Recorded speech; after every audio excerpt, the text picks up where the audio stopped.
Once upon a time, there was a jerboa named Tommy who lived in the desert.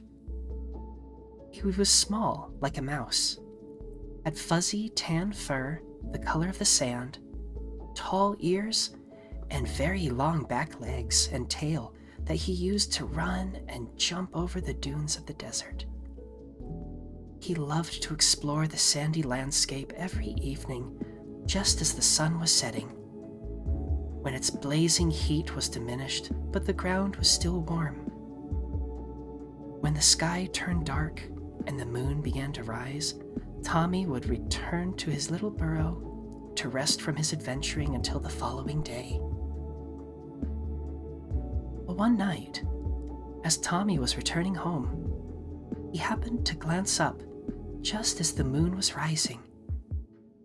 And for the first time, he saw something he'd never seen before. The moon was touching the sand. He sat and watched it as it slowly rose into the sky until it was free from the earth, a bright silvery orb floating. Tommy wondered how it was possible for the moon to touch the sand, and he wondered what it looked like when it did.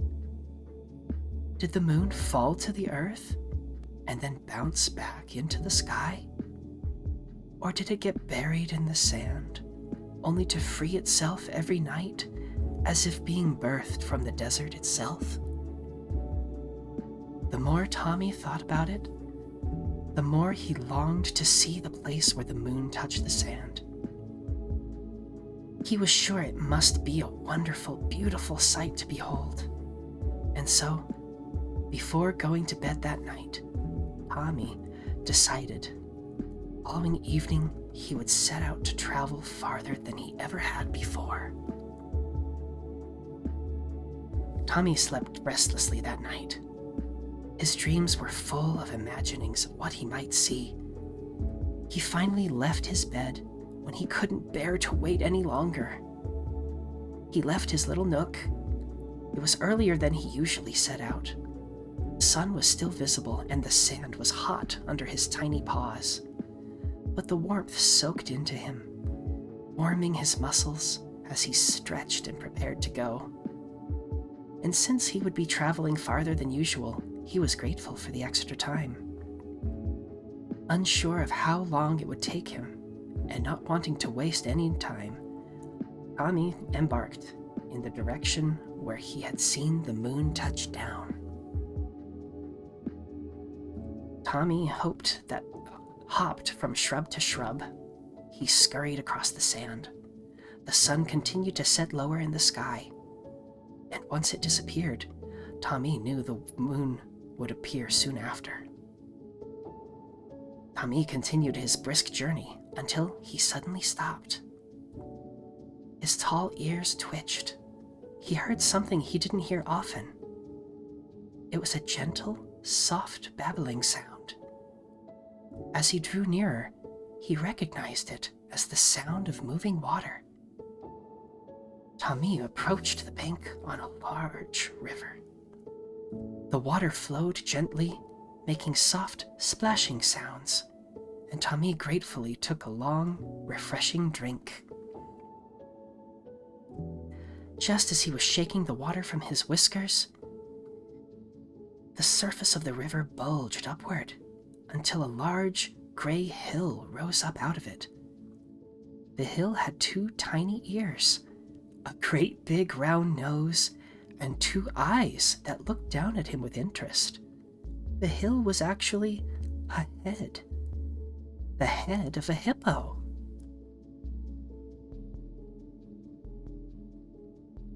"Greetings, tiny friend," the hippo said in a voice that was low and gentle. Tommy stared up at the hippo. He had never seen such a creature. For a moment, he felt nervous in front of such a large beast, but she smiled in a kind way and asked, "What brings you to the banks of the river?"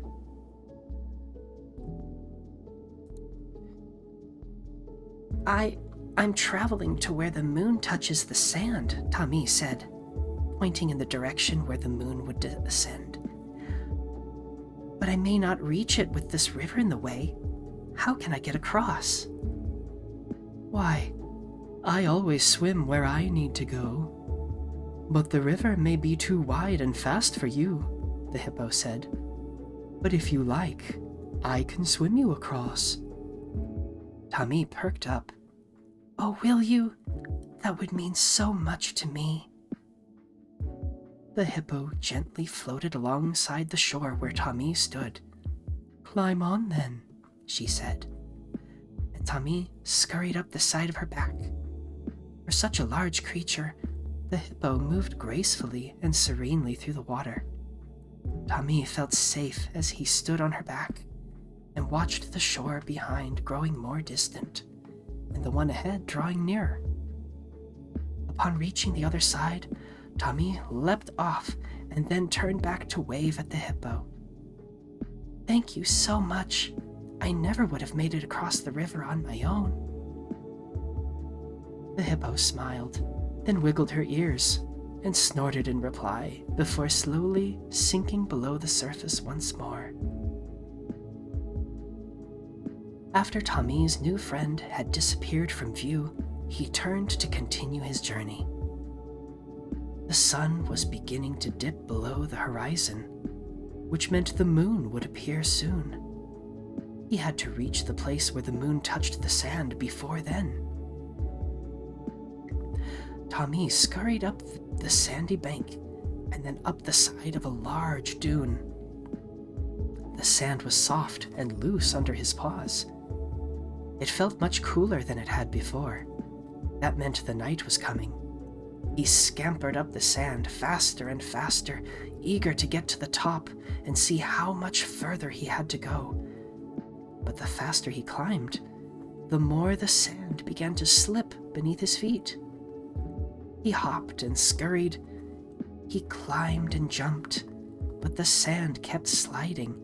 He was making progress, but only a tiny bit, and he was quickly growing tired.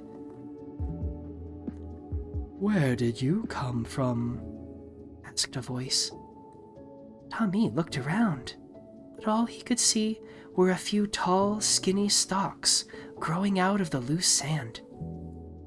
Who's there? Tommy asked curiously. I'm right here, said the voice, sounding amused. Tommy glanced behind him. He glanced to the side, then the other side. Where? He asked. Look up, little one, the voice said. Tommy did look up, and to his surprise, there was a large face looking down at him. A brown, fuzzy face attached to a long neck, and that smiled with large lips that blinked long lashes. Tommy realized it was a camel, and the stalks he had seen nearby were his legs. Oh! Tommy squeaked in surprise as he tumbled onto his back from leaning so far. I just crossed the river, he said, scrambling back to his feet. I came from home to see the place where the moon touches the sand, but every time I try to run up this dune, the sand spills beneath me, and I slide back down.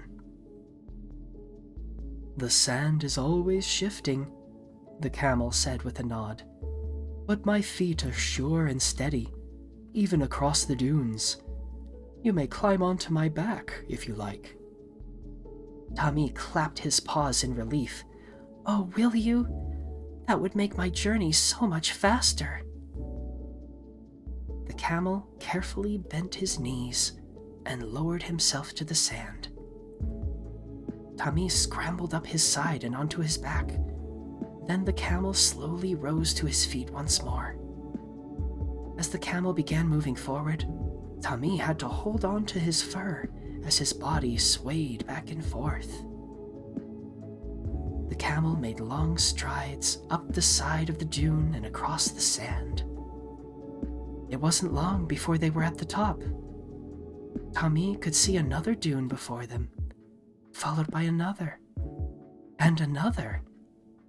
if he had tried to make the journey all by himself, he'd never have made it. But now their progress was steady and swift. "This is where we must part, little friend," the camel said once the dunes were behind them.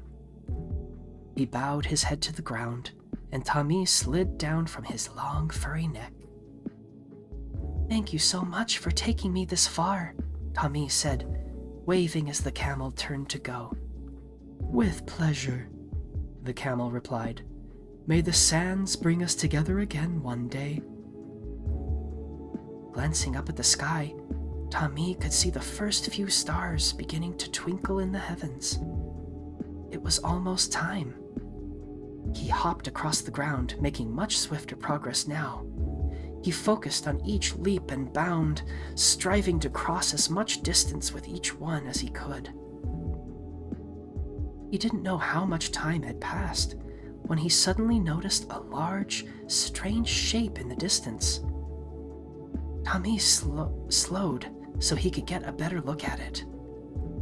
There, outlined by the night sky, was a tall mound. It wasn't smooth like a dune, or jagged like a mountain, or skinny like a tree.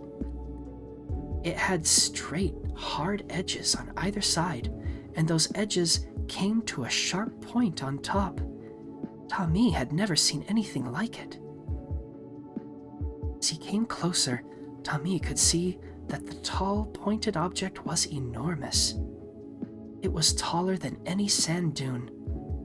As he drew near, he could see it was made up of large blocks of what looked like hardened sand. The blocks were all piled up, one on top of another, with each layer getting smaller to create the pointed shape. He might be able to hop up onto each block, but getting all the way to the top and back down again would be exhausting. The sky was very dark now, and Tommy realized that whether he climbed over or trekked around the pointed mound of blocks, night would nearly be over. It looked as if he wouldn't find the place where the moon touched the sand tonight. As he sat down to think, he realized that as much as he wanted to see it, he didn't feel sad. He had come farther than he ever had, seen things he had never seen, and met creatures he had never met.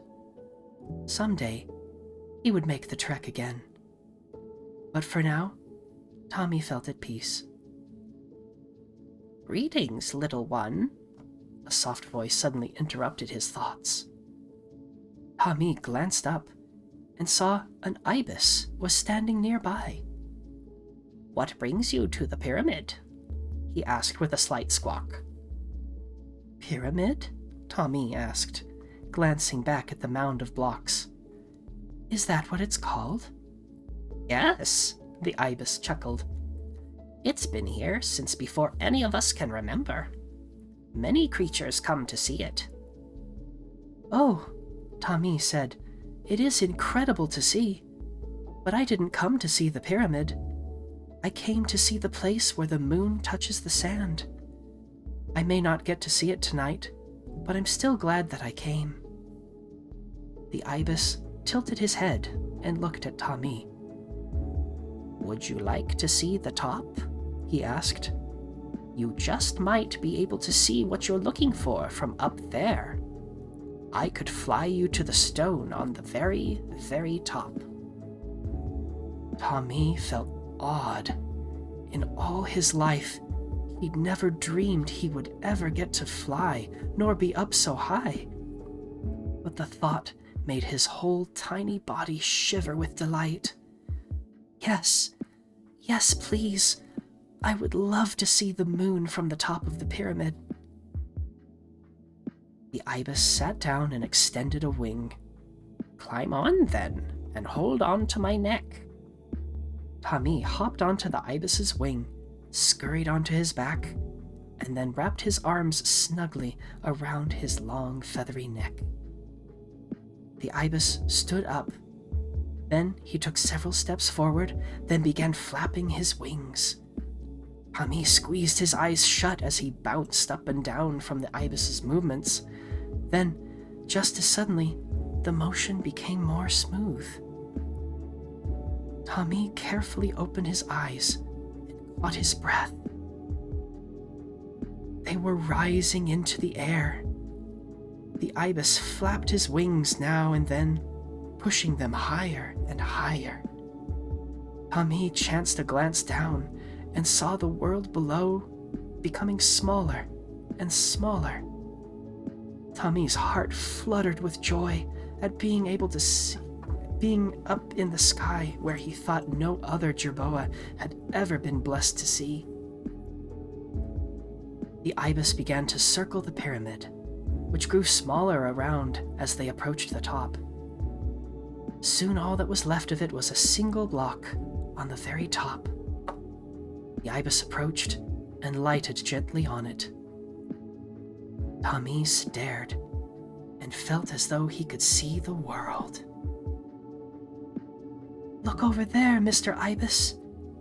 That's my home, over by that clump of scrub plants, and over there is the river I crossed with the help of my new friend, Miss Hippo. And down there are the dunes, where I was given a ride by my other friend, Mr. Camel." He continued to glance all around. His eyes followed up the river until he saw it widening as it flowed off into the distance. And there, at the mouth of the river, he saw the night sky beginning to brighten. Soon the sky began to glow, and then, with a gasp of wonder, Tommy saw a sliver of silvery light appear. It was the moon. It wasn't touching the sand at all. It appeared to be coming straight up out of the mouth of the river. The more the moon rose, the more it reflected back, mirrored onto the water. Tommy didn't say a word as he continued watching. The moon and its reflection each growing rounder and rounder until they began to pull apart. At last they separated, and the moon was free to continue its ascent into the sky. Tommy sat in silence for several minutes more on the ibis's back as they watched the moon together. Finally, Tommy broke the silence and said, "I've never seen anything so beautiful. Thank you so much for taking me to the top of the pyramid so I could see the moon rise from the river." He yawned widely and rubbed his little eyes. "You're welcome," the ibis said, "but you've come a long way and you're very tired. If you can hold on tight for just a while longer, I will fly you back home." Tommy stifled another yawn. "I would like that very much, to fly with you one more time tonight before I go to sleep." "Then we're off. I will have you back home before the moon is at its peak." With that, the ibis took off, and Tommy was once again in the air. Tommy's eyes drooped as he watched the desert landscape pass by below. He thought about his impossible journey, which had been made possible by the help of kind strangers who had become friends. Watching the moon had been a wonderful, beautiful experience. He was grateful there had been others along his path who had helped him find it. The end.